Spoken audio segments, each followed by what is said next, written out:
Hello everyone, welcome to Horticulture Legends interviews. Today we are going to interview Tim Davis from Texas A&M University. Hello Tim.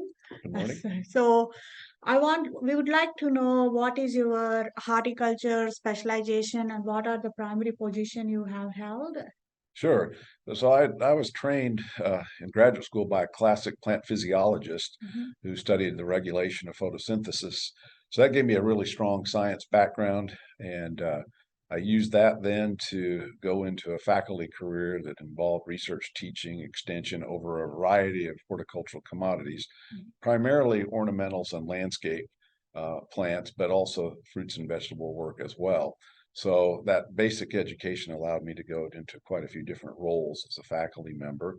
Also served as in leadership roles, first as the director of Texas A&M's Research and Extension Center located in Dallas, Mhm. and then on the main campus as department head for a period of a little over 8 years.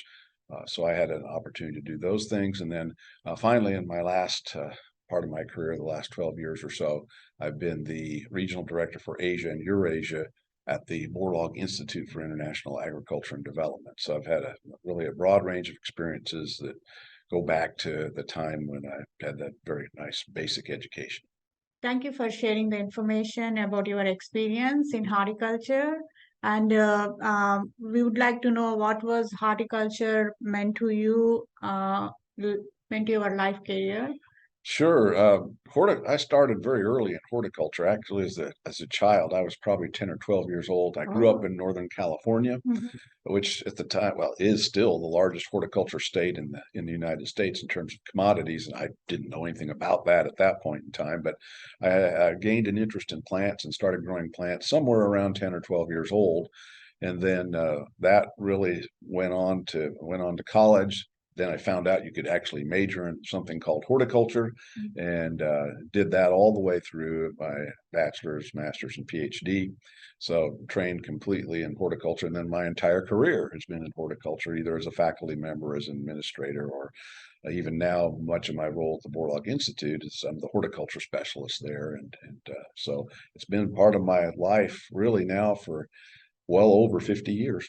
Yeah, thank you for sharing that information, Tim. What do you consider to be the most rewarding part of your career in horticulture? Sure. I think the thing for me that will always be remembered and the most rewarding is just interacting with people from around the world that have an interest in horticulture, that share Mhm. that interest with me. That ranges from industry people who have had very interesting businesses and very interesting entrepreneurs, very interesting horticultural operations around the world. It includes faculty members, fellow faculty members at universities that I've collaborated with over many years. And then, of course, the students, both graduate and undergraduate students that I've been able to interact with. Again, around the world, I've been to about 50 different countries, Yeah. and I've seen just a range of horticulture in that, and I met a range of people, um, all the way from very developed countries such as England and Italy, as a couple of examples, and then to very poor, underdeveloped countries, for example, Afghanistan and East Timor, just to name a Mhm. couple. And so, within all those places that I've been, I've met very interesting people that share the interest in horticulture, and that to me is very rewarding. I'll always remember those people and those interactions that we had, all centered around horticulture. Thank you. And how long you have been the member of ASHS Society and how the society has influenced your career? Yeah, ASHS has been a huge part of my professional career. I believe I joined in about 1980 as a Uh, graduate student. I'm not sure the exact date, but I believe it was in 1980.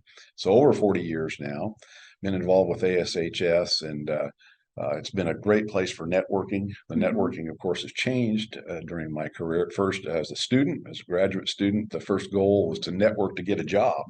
And of course, that worked out well. Mhm. I did get a couple job offers thanks to being at an ASHS meeting where you get some exposure and get a chance to present your research.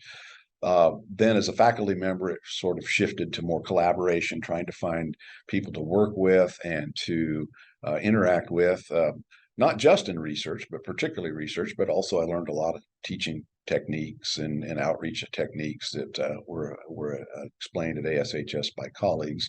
And then finally, more in my later years as an administrative role, leadership role, it was recruiting, trying to find new faculty and students, and that all worked out very well.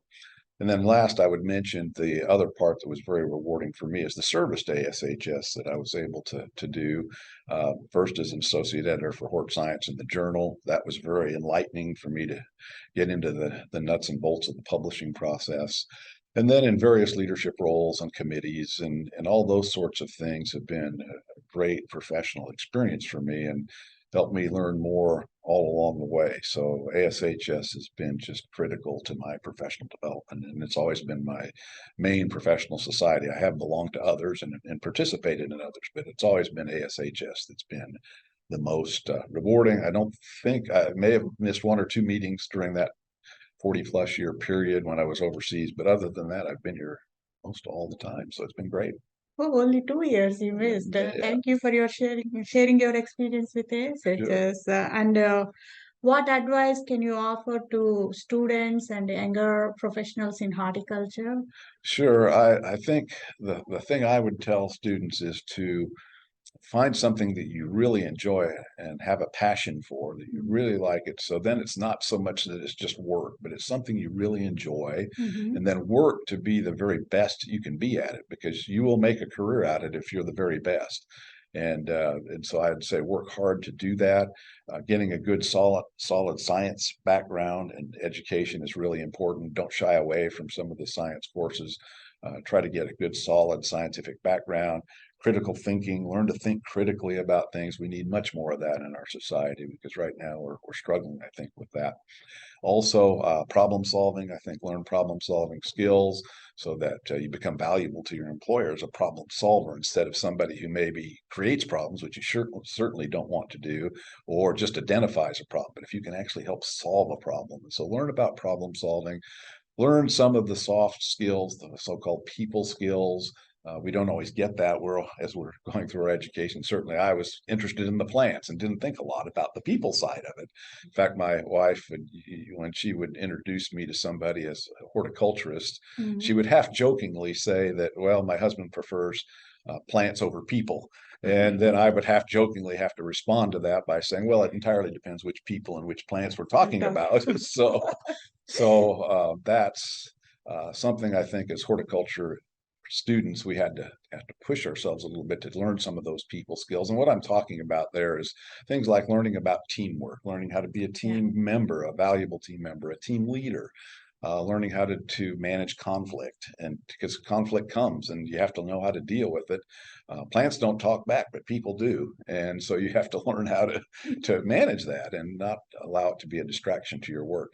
And so those sorts of skills, goal setting, planning, those are things maybe we don't still give our students enough in horticulture. So if they can pick those kinds of skills up, I think that really helps them learn to be leaders. We're really training students to be leaders in the industry, and so learn leadership skills and those sorts of things. Those are some important and nice suggestions. Thank you. Sure. Yeah. And what excites you most about the future of horticulture industry and profession? Yeah, I think what's most exciting for me is to see what's changed over the last 40 years. When I was a student, uh, one of the definitions of horticultural crops, so these are minor crops, Mm. and the major crops were other things, agronomic crops. But we've come a long ways in that time, and now we talk about specialty crops. We talk about high value crops, Mm. and so the appreciation for horticulture now is better. It's much greater appreciation, I think. Um, we know that horticulture affects everyone, whether they know it or not. Many people still don't know it, but the fruits and vegetables they eat come from horticulture. It affects their diet and their health. We know that the ornamentals create an environment for us that we can enjoy, and it's good for the soul and the spirit. So horticulture impacts us in a lot of ways, and I think there's tremendous opportunity for the next generation to make that even better and more widely known, and educating people about this and getting the word of that horticulture really is important to our society. And it's not just for the horticulturists, but for everybody through again, the fruits and vegetables we eat in our diet, and creating nice environments that we can live and work in. So I think that's exciting. And I think what will happen over time, it's already happening, but the salaries are getting better than what they used to be because that is being appreciated, the value of horticulture. And the enterprise of horticulture is a very profitable business. It can be a very profitable business if it's done right.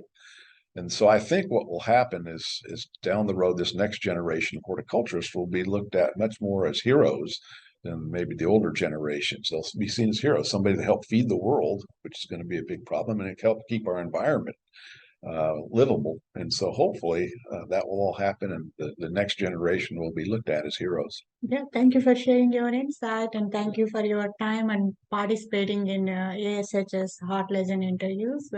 Appreciate your time. Well, thank you for Yeah, and having me. appreciate your suggestions to future generations. Very good. So, Thank all the you. best.